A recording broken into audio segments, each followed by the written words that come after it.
कथावाचक अनिरुद्धाचार्य अपने विचारों को लेकर और अपने बयानों को लेकर बहुत ज्यादा सुर्खियों में बने रहते हैं और वो जिस तरीके से लोगों की समस्याओं का समाधान बताते हैं ये भी लोगों को बहुत अच्छा लगता है, क्योंकि उनके बताए हुए उपाय जब लोग अपने जीवन में यूज करते हैं तो वाकई उसका एक अलग प्रभाव उनके जीवन पर पड़ता है। और इस वक्त वो अपने विचारों या बयानों को लेकर सुर्खियों में नहीं है, बल्कि अपने नए show laughter chefs fun unlimited को लेकर लगातार सुर्खियों में बने हुए हैं। यहाँ पर मैं आपको एक बात और बताना चाहती हूँ कि अनिरुद्धाचार्य जी जब से लाफ्टर शेफ्स में नजर आ रहे हैं उसके बाद से इन्होंने कई सारे इंटरव्यूज दिए हैं, कई सारे चैनल्स को भी दिए हैं इंटरव्यू, और उन्होंने एक बड़ी बात यहाँ पर इंटरव्यू के दौरान कही है। उन्होंने कहा है कि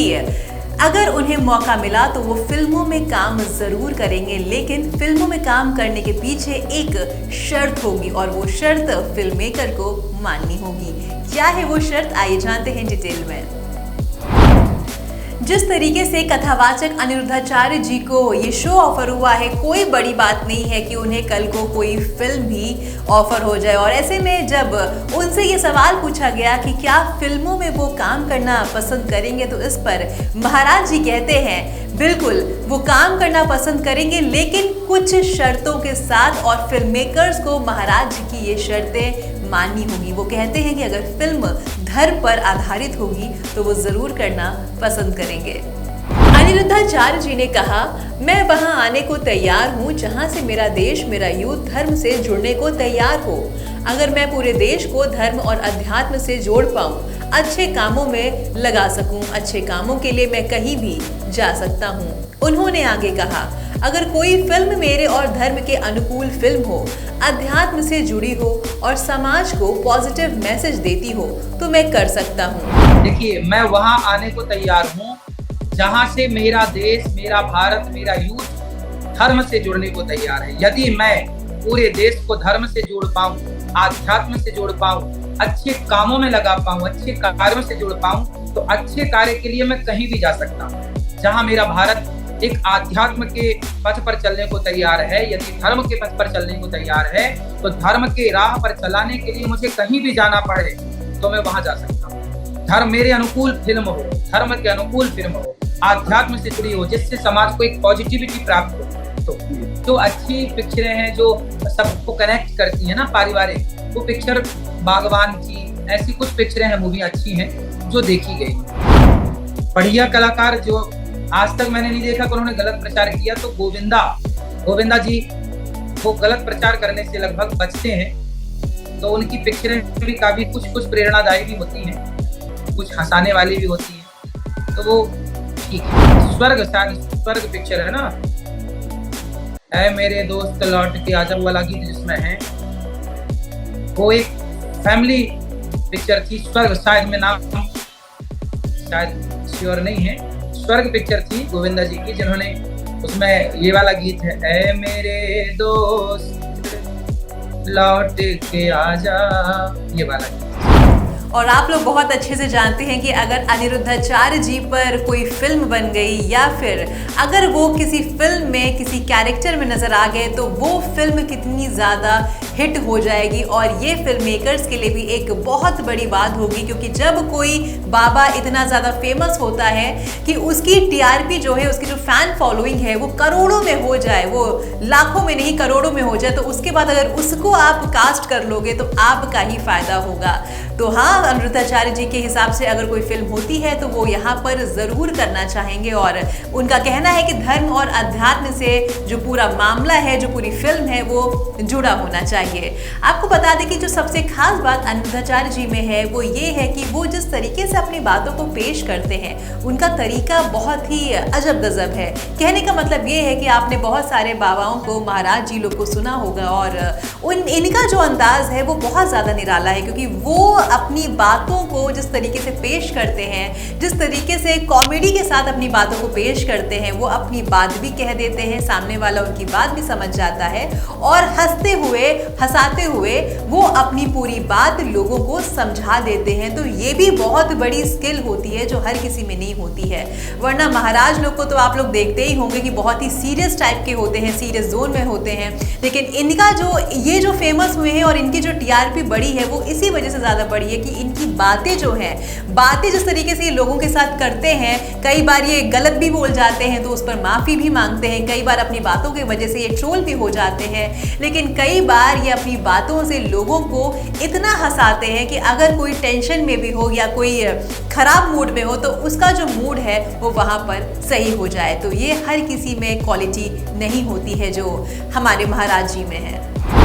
अब यहाँ पर आप लोग के दिमाग में एक बात और आती होगी कि आखिर महाराज जी को लोग इतना पसंद करते हैं, इतना प्यार करते हैं, उन्हें आखिर एक शो में, टेलीविजन शो में आने की क्या ज़रूरत पड़ गई? तो इसका जवाब भी मैं आपको देती हूँ। दरअसल होता क्या है कि किसी को ज़रूरत नहीं होती है, लेकिन हर किसी की लाइफ का एक अलग मोटिव होता है। वैसे ही महाराज जी का भी एक अलग मोटिव है। आपको पता है अच्छे से, अगर आपने देखा होगा कि गौरी गोपाल आश्रम में किस तरीके से वो बुजुर्ग माताओं की सेवा करते हैं और उनके पैर दबाते हैं, उन्हें खाना खिलाते हैं, खाना बनाते भी हैं, बहुत कुछ वो करते हैं वहाँ बुजुर्ग महिलाओं के लिए। ऐसे में महाराज जी का कहना है कि इस शो में आने का जो मकसद था वो सिर्फ एक मकसद था कि वो लोगों की सेवा कॉमेडी के जरिए कर सके, क्योंकि उन्हें ये चीज़ पता चल चुकी है कि जिस तरीके से वो कॉमेडी का तड़का लगाकर अपनी बातों को बोलते हैं और अपनी बातों को सबके सामने पेश करते हैं, वो लोगों को बहुत ज़्यादा पसंद आता है। और इसी वजह से कई सारे मीम्स बनते हैं, कई सारे सोशल मीडिया प्लेटफॉर्म पर रील्स भी बनते हैं और बहुत रीशेयर भी किया जाता है इनके मीम्स को, इनके रील्स को। तो उन्हें लगता है कि ये उनकी बहुत बड़ी उपलब्धि है। अगर कोई उन्हें इतना ज़्यादा पसंद कर रहा है तो उन्होंने सोचा क्यों ना इस शो के जरिए मैं लोगों की और ज़्यादा सेवा कर पाऊंगा। सवाल तो बहुत सारे होते हैं, भक्त लोग अपनी अपनी सवालों का पिटारा खोलते हैं और उनका उत्तर जो भी है जैसा। देखिए, मैं हमेशा क्या करता हूँ ना, सवालों का उत्तर हंसते हंसाते देता हूँ। इससे क्या होता है कि लोगों को बात समझ में भी आ जाती है और थोड़ा हंस भी लेते हैं, क्योंकि व्यक्ति ना रोता, आज के व्यक्ति अधिकाधिक लोग परेशान हैं, दुखी हैं, तो क्यों ना हम उनको, वो रोते रोते तो यहाँ आए हैं मेरे पास, मैं चाहता हूँ वो रोते रोते ना जाए, थोड़ा हंसते हंसते जाए। दुख तो देखिए भगवान दुख दूर करेंगे, सबका दुख तो भगवान ही दूर कर सकते हैं, लेकिन हम और आप एक छोटे से प्रयास से उनको हंसा सकते हैं। तो जैसे एक मैया ने मेरे से पूछा कि हमारे पति शराब बहुत पीते हैं, तो मैंने कहा कि आप प्यार नहीं करती होंगी इसलिए पीते हैं शराब। तो ये वो रोते रोते बता रही थी, पर मेरी बात सुन के हंसने लग गए। तो उनको फिर देखो, हम तो समझा ही सकते हैं कि आप शराब ना पीजिए, आप गलत रास्ते पर ना चलिए, लेकिन मेरा धर्म क्या है कि आप मेरे द्वार पर आए हैं ना, तो मेरा धर्म है कि मैं आपको हंसा के ही भेजूंगा, खुश करके भेजूंगा। तो ये प्रयास रहता है। जी हाँ, महाराज जी कहते हैं कि उनकी सेवा और लाफ्टर शेफ की सेवा कनेक्ट हो चुकी है और यही वजह है कि वो इस शो में नजर आ रहे हैं। इतना ही नहीं, वो यहाँ पर आगे ये भी कहते हैं कि अगर कोई और भी शो उन्हें ऐसा ऑफर हुआ जहाँ पर वो लोगों की सेवा कॉमेडी के जरिए कर सकते हैं या एंटरटेनमेंट के जरिए कर सकते हैं, तो वो इस शो का हिस्सा या वो उस शो का हिस्सा जरूर बनेंगे जहाँ पर उन्हें लोगों को धर्म से, अध्यात्म से और कॉमेडी के जरिए जोड़ने का मौका मिले। तो इसमें कोई भी दो राय नहीं है कि वो ऐसे शोज नहीं करेंगे या फिर वो ऐसी फिल्मों का हिस्सा नहीं बनेंगे, लेकिन हाँ, धर्म और अध्यात्म वहां पर जरूर होना चाहिए। दरअसल महाराज जी कहते हैं कि आज के ज़माने में, आज के टाइम में लोगों के पास व्यस्तता बहुत ज़्यादा हो गई है और उससे भी बड़ी बात यह है कि लोग बहुत ज़्यादा अब टेंशन लेने लगे हैं। उनकी आधी ज़िंदगी टेंशन लेने में ही बीतती है और ऐसे में अपने रोज़मर्रा की लाइफ में लोग इतने ज़्यादा बिजी हो चुके हैं कि उनके पास खुद के लिए समय नहीं है और अगर समय है भी तो वो आधा टाइम टेंशन में गुजारते हैं। यानी कि टेंशन इतना ज़्यादा आजकल के लोग ले रहे हैं कि उनकी हेल्थ पर भी असर पड़ रहा है और बहुत बुरा प्रभाव इसका हर एक के जीवन पर पड़ रहा है। और ऐसे में वो कहते हैं कि अगर मैं किसी इंसान को ऐसे में 2 पल की खुशियां दे सकूं तो भला इससे बड़ी बात और क्या हो सकती है। तो वो कहते हैं कि वो हर एक कोशिश करना चाहेंगे जिसके जरिए वो लोगों के दिलों में राज कर सके और वो खुशियां उनको दे सके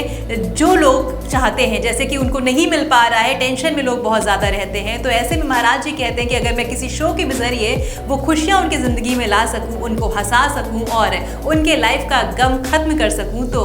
मैं अपने आप को बहुत सौभाग्यशाली समझूंगा।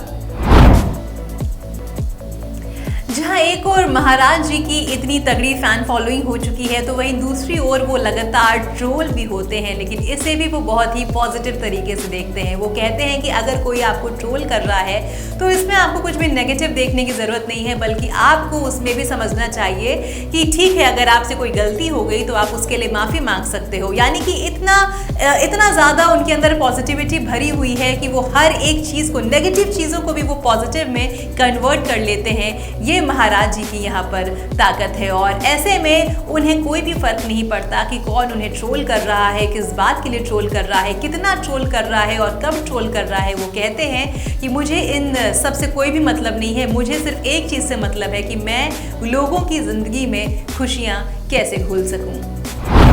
अब ये तो आप लोग बहुत अच्छे से जानते हैं कि हमारे देश में जब कोई तरक्की करता है तो 10 लोग जलने वाले भी सामने आ बैठते हैं। कुछ लोग आलोचना करते हैं, कुछ लोग तारीफ करते हैं और जो लोग तारीफ करते हैं उनकी संख्या तो होती है, लेकिन जो लोग आपकी आलोचना करते हैं वो इतने ज़्यादा भारी तादाद में होते हैं कि इस वजह से आपकी बहुत थू भी होने लगती है। और हालांकि कई सारे महाराज जी लोग, आपको बहुत सारे लोग पता होंगे, जो जेल में भी बंद हैं अपने कर्मों की वजह से, लेकिन ऐसा नहीं है कि अगर एक गलत है, 2 गलत है तो इसका मतलब है हर कोई बाबा, हर कोई महाराज गलत है। लेकिन फिर भी जो लोग जलते हैं वो लोग सामने आते हैं और वो कुछ ऐसा विवाद खड़ा करते हैं, जैसे कि अभी बागेश्वर धाम के बाबा जी के साथ हुआ, कुछ ऐसा विवाद सामने आकर खड़ा कर देते हैं कि उनकी छवि को खराब करने की कोशिश की जाती है। और ऐसा ही कुछ होने जा रहा है कथावाचक अनिरुद्धाचार्य जी के साथ। अब वो अपने लाइफ के उस मोड़ पर आ खड़े हैं कि उन्हें हर कोई पूज रहा है, हर कोई प्यार कर रहा है। इतना ज़्यादा करोड़ों की संख्या में लोग उन्हें प्यार कर रहे हैं, यूट्यूब पर देख रहे हैं, सोशल मीडिया पर देख रहे हैं, कथा सुनने जा रहे हैं स्पेशली, और गौरी गोपाल आश्रम में भी भीड़ लगी होती है उनको सुनने के लिए। ऐसे में अब उनकी जो फैन फॉलोइंग है वो इतनी ज़्यादा बढ़ चुकी है, लेकिन एट द सेम टाइम जो उनसे जलते हैं उनकी तादाद भी दिन पर दिन बढ़ती जा रही है। और ऐसे में अब एक बड़ा विवाद खड़ा होने जा रहा है कथावाचक अनिरुद्धाचार्य जी को लेकर। ये खबर भी लेकर हम आपके साथ जल्द ही हाजिर होंगे।